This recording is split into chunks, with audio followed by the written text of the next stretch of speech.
subsidi ini harus secara berkala dikurangi, ya. Karena kita semua sudah tahu, sudah bertahun-tahun kita tahu kalau subsidi ini sebenarnya salah sasaran. Jadi bagaimana kita menciptakan sistem yang bagus, yang kuat untuk bisa menyalurkan subsidi tersebut ke orang-orang atau individu-individu yang benar-benar membutuhkan. Nah, itu harusnya sudah dilakukan sejak lama, ya. Permasalahannya sekarang adalah tahun ini adalah tahun yang luar biasa, di mana COVID sudah mulai menurun, harga minyak naik, bulan Maret ada perang Ukraina, ya, lebih lagi menambah stres ke dalam ekonomi global, di mana semua harga energi meningkat, ya. Nah, ini memang sudah kita warning dari awal, dan negara-negara lain mekanismenya kan mengikuti harga pasar. Kalau kita ini memang dibantu oleh pemerintah. Kita bersyukur dibantu oleh pemerintah, tapi kita juga kasihan juga melihat pemerintah dengan APBN yang begitu tidak terbatas, tapi terbatas untuk menanggung beban yang segitu besarnya. Apalagi sekarang ini perang Ukraina kita nggak tahu sampai berapa lama, ya. Harga minyak di atas 90 nggak tahu kita sampai berapa lama. Jadi memang sudah saatnya sekarang mulai kita bertahap, subsidi harus lebih tepat sasaran, harga minyak secara gradually dinaikkan, ya. Jadi benar-benar tepat sasaran. Pak Moshe, Pak Erlangga mengatakan kalau misalkan nilai keekonomian dari BBM subsidi Pertalite ini saat ini di angka 13.150. Nah, pandangan Anda sebetulnya yang idealnya nilai ekonomiannya berapa besar sih, Pak Moshe?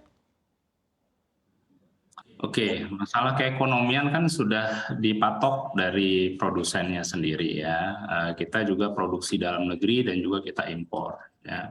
Jadi itu udah tidak bisa didikte oleh kita, karena biaya-biaya kayak Pertamina menanggung biaya cukup besar dari sisi mereka juga impor minyak mentah kan untuk mensuplai kilang-kilangnya. Jadi disitulah beban dari BUMN seperti Pertamina dan juga pemerintah untuk menanggung tadi disparitas tadi ya, dari harga produksi, keekonomian, dan harga jual yang sekarang saat ini cukup rendah dibandingkan dengan negara-negara lain gitu.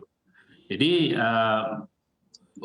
kayak nilai keekonomian itu tidak bisa diutak-utik menurut saya, karena itu susah untuk kita bisa turunkan, ya. Tapi lebih dari sisi bagaimana berapa nilai jual kita ke masyarakat atau ke industri.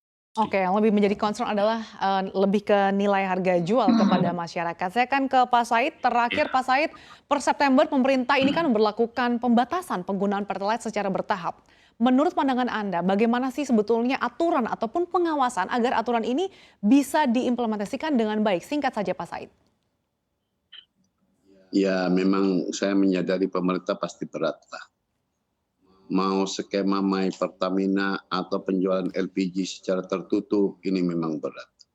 Karena pilot project yang dilakukan di berbagai titik itu belum berhasil.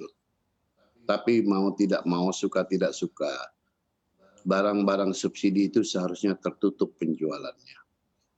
Namun khusus BBM, menurut hemat saya, sudahlah. Kalau memang pada titik terakhir, nanti di bulan Oktober itu betul-betul skema yang disiapkan oleh pemerintah memang perlu waktu dan akhirnya perlu penambahan alokasi. Banggar sebenarnya masih punya lah simpanan. Cuman persoalannya jangan terlalu besar. Berapa Pak alokasi yang masih bisa diberikan ruang untuk pemerintah memang Pak? Pemerintah ini kalau kemarin tidak digerus oleh subsidi, sebenarnya surplusnya bisa hampir 400 triliun. Baik. Tapi kan kemudian 349 triliun udah dimakan subsidi duluan. Sehingga surplusnya sekarang pemerintah 106 triliun.